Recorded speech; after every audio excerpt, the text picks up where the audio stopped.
Okay, for the next question, kita akan bahas di soal nomor 51. An emergency C-section is most indicated for, yang paling di emergency untuk C-section itu kita ngapain? Itu biasanya gara-gara CTG-nya.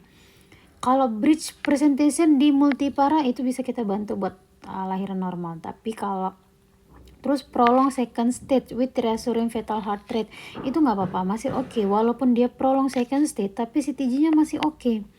Terus elective twin pregnancy, udah elektif, kita tahu sih kondisi babynya gimana, terus ya elektif udah tidak terencana gitu.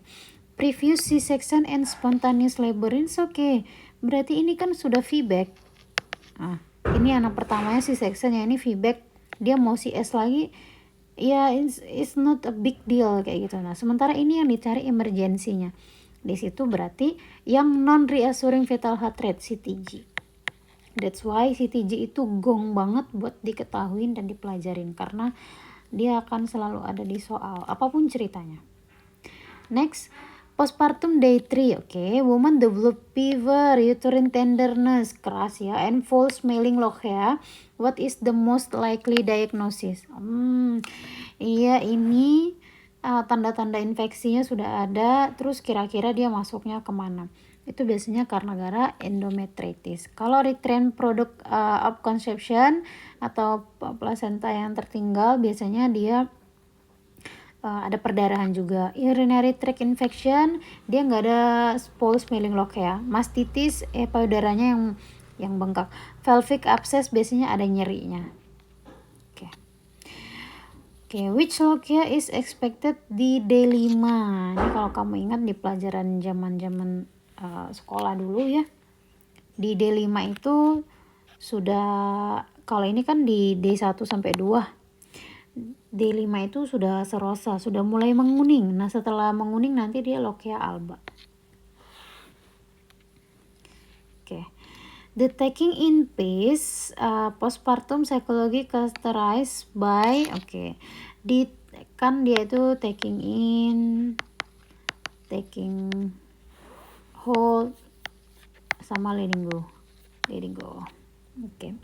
Itu dia sudah mulai fokus on needs and recounting birth story. Jadi dia masih mengulang cerita pelahiran sebelumnya. Kalau taking hold ini dia sudah mulai agak tidak bergantung lagi, tapi kalau dia taking hold dia masih bergantung, demanding to other people, terus masih menceritakan story lahirannya. Kalau di taking hold dia sudah mulai beradaptasi, letting go dia sudah ready for become a mother. Dia taking in ini mother focus on self, jadi dia hanya fokus pada dirinya sendiri, terus dependent masih bergantung proses birth experience.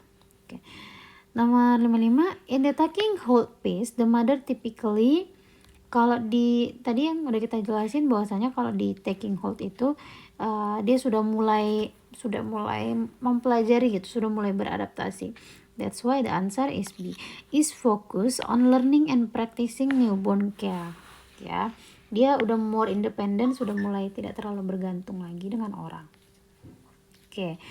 Next ada the letting go phase is marked by integration of maternal role into lifestyle. Jadi dia udah bisa banget nih mandiri kita. Mother adapts to new role, independent, stabilize. Placenta previa typically present with. Ini enak banget. I don't know. I really like to study CTG, placenta previa, preeclampsia, karena itu hal-hal yang sudah pasti masuk di ujian dan hal-hal yang bisa kita lihat gitu loh dari soal itu, datanya apa, terus mengarah kemana jawabannya. Nah, perbedaan placenta previa dengan solusio placenta atau abruptio placenta adalah placenta previa itu dia break rate bleeding, terus uterinnya soft. Terus dia itu nggak painless gitu, nggak nyeri. That's why the answer is B. Painless vaginal bleeding after 20 weeks. Which is contraindicated placenta previa? Ya, kita nggak boleh digital vaginal examination ya, nggak boleh, karena itu makin membuat placenta previa-nya bleeding. Nah, abruptio placenta typically present with, nah ini kalau tadi painless, kalau ini kebalikannya, dia tuh sangat painful, vaginal bleeding, uterine tenderness, dan hypertonicity. Ya, rigid uterus. Itu sudah tanda pasti di abruptio placenta sama placenta previa. Jadi no need to worry, nggak akan berubah tanda-tandanya di soal manapun. Risk factor more strongly associated with abruptio placenta is hypertension, karena abruptio placenta ini akan membuat pain itu sangat nyeri. Terus chronic hypertension sama preeclampsia itu bisa menyebabkan memang abruptio, karena kalau hypertension sama preeclampsia itu kan mempengaruhi peredaran darah ya, peredaran darah ke seluruh tubuh termasuk ke janinnya.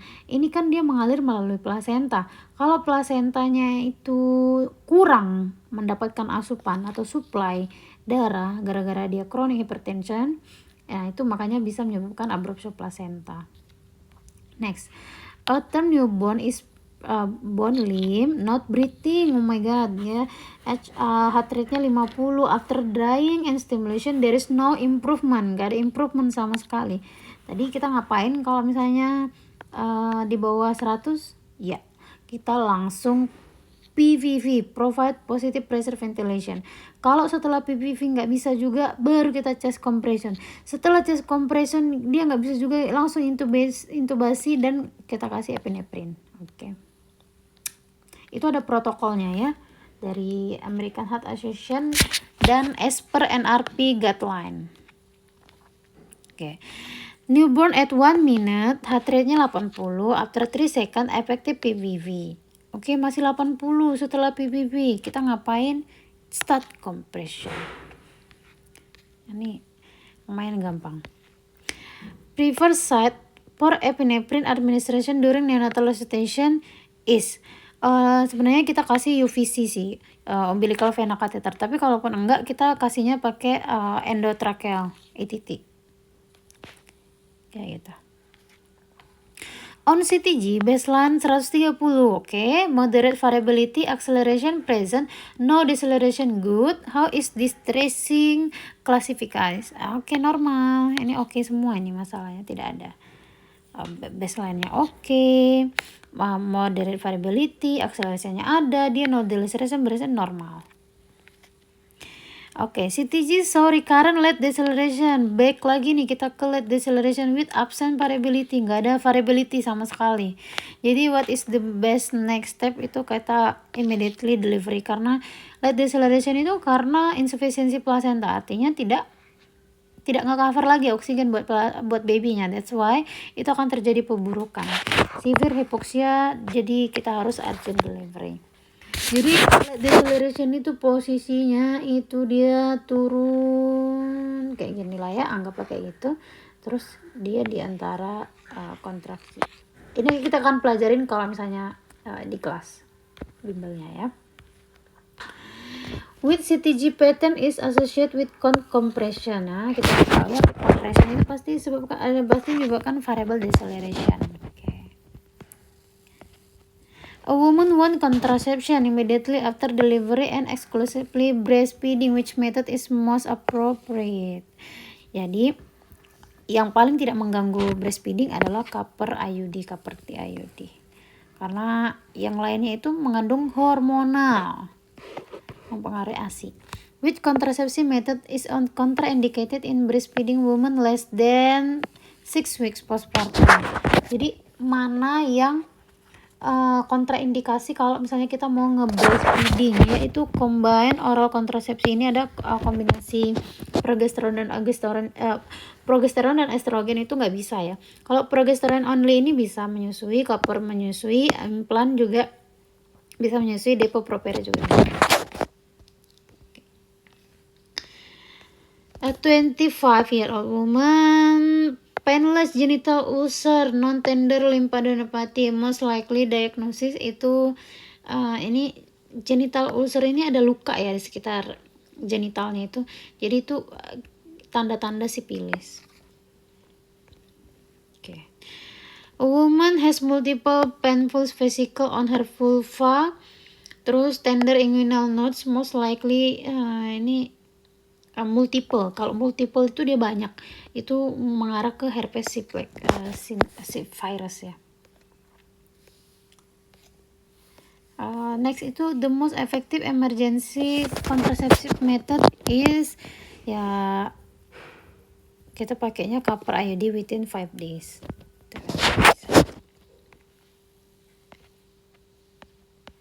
Terus which STI causes strawberry cervix on examination?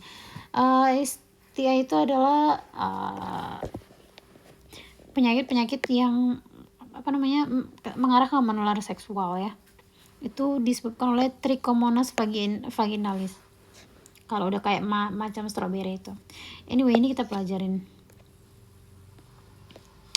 A patient refused blood transfusion due to religion belief. Okay, despite life-threatening hemorrhage, the principle being respected is autonomy. Ini juga kelihatan sederhana tapi ini ada di soal sih kayak intinya kalau ya hal-hal yang berbau dengan religion, belief, cultural itu kita harus respect. Mau dia mati sekalipun, mau kondisi babynya jelek sekalipun, kita harus respect. Itulah soalnya, itu yang mereka mau, harus respect apapun ceritanya. A midwife avoid using outdated equipment to prevent harm. Oke, sudah expired maksudnya ya. This reflect with ethical principle non malefisance. Jadi do no harm to patient. Oke, allocating limited NICU beds in the most critically ill infant. First is example of justice. Sudah pasti justice. Justice itu adil itu tidak selalu sama. A midwife provide antenatal education to reduce preterm birth risk. This reflect ya sudah pasti beneficent, manfaatnya ya, karena dia provide education untuk mengurangi preterm labor resikonya. Oke, woman in labor develop cord prolapse. Oke, cord prolapse first immediate action. Kita ngapain? Agak kita dorong sedikit sebenarnya, bukan didorong banget. Push presenting part si cord prolapse-nya itu dan call for help. Vacuum delivery nggak bisa meninggal ya babynya itu. Give tocolytic apalagi udah keluar nggak bisa. Oxytocin aduh mau mati. Rupture membrane apalagi. Ini gara-gara rupture membrane makanya ada cord prolapse. Kita langsung kalau udah cord prolapse apapun ceritanya pasti cesarean section. Oke. Oh, woman with transverse lie. Oke, transverse lie nggak bisa nih. Full term in labor which delivery is safe. Kita pasti C-section. Nggak bisa, transverse lie itu nggak bisa normal. A midwife fails to monitor patient BV despite symptom leading to eclampsia. This example of negligence. Negligence itu failure to provide standard care leading to harm. Jadi dia itu nggak mau monitor pasien BP, blood pressure BP-nya itu dia nggak monitor nih si bidannya ini. Terus habis itu gara-gara dia nggak monitor mengarahkan ke eclampsia tuh ibu-ibu. Nah, apa yang dilanggar oleh si bidan itu adalah negligence, failure to provide standard care, jadi mengakibatkan bahaya buat pasiennya. Next, a patient consult on all contraceptive option without bias or pressure. This demonstrate autonomy. Kita membiarkan pasien untuk memilih apa yang dia mau. Respect patient choice gitu. 26-year-old primi gravida 7 weeks report amenorrhea, nausea, breast tenderness, which of the following presentive sign of pregnancy. Itu adalah amenorrhea. Hagar-Chadwick ini adalah probable. Ini juga probable.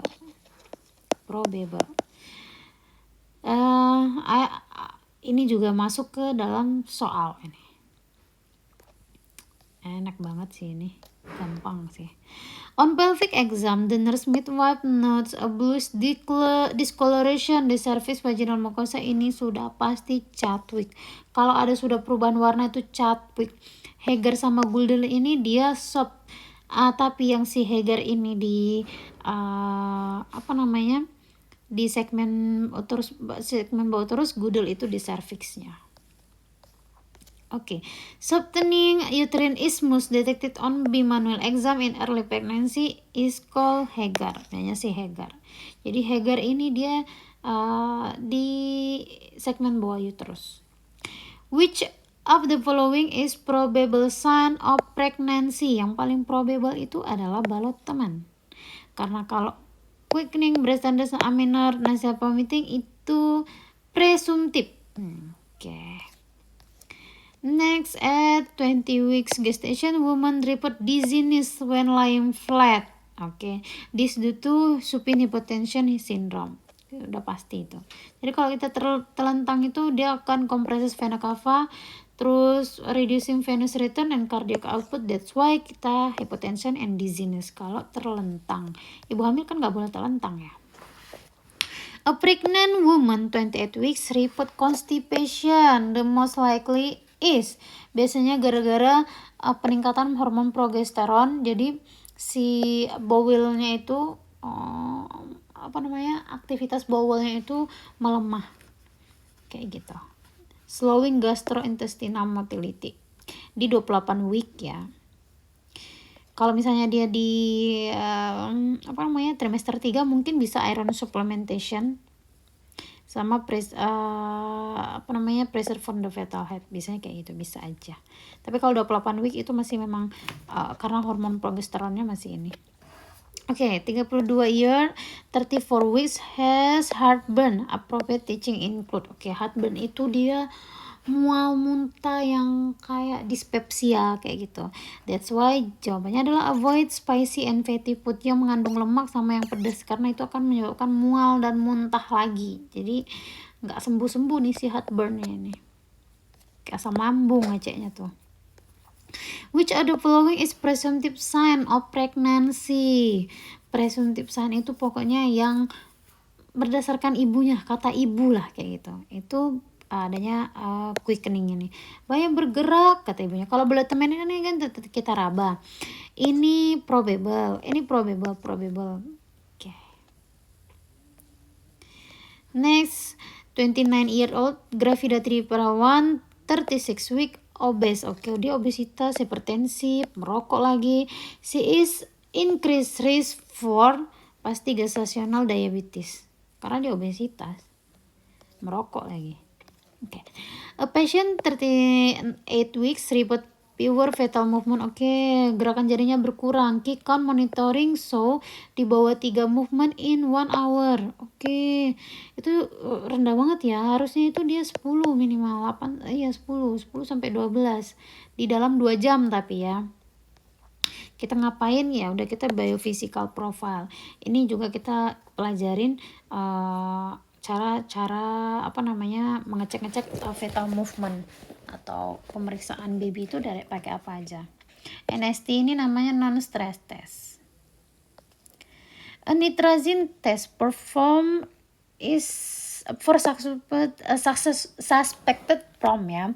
Iya, nitrazine paper ini tes lakmus. The swab turns blue. This indicated berarti sudah pecah amniotic fluidnya itu sudah keluar. Memang hasilnya amniotic fluid. Dia itu dari red become blue. Which test involve microscopic examination showing a fern-like pattern. Ini juga kita pelajarin di fetal movement. Itu jawabannya fern test karena ada fern test pattern. Jadi itu untuk ngecek hal-hal yang berkaitan dengan babynya. Biophysical profile atau BPP skornya 4/10 indicates itu non-reassuring delivery indicated. Jadi itu menandakan bahwasanya babynya itu jelek, chronic hypoxia. That's why biasanya kita CS biasanya kalau kayak gini case-nya. Oke, next itu ada namanya alpha fetoprotein atau IVF screening di 16-18 week untuk mendeteksi neural tube defect. Inilah fungsinya alpha fetoprotein. Ini tuh hal-hal yang berkaitan dengan fetal movement ya, banyak banget pemeriksaannya. Misal pemeriksaan USG, amnion, Korean amniocentesis, alpha fetoprotein, biophysical, nitrazine test, banyak lah pokoknya pemeriksaannya itu. Next, tertial gravidato parawan high risk pregnancy undergoes non-stress test. Okay.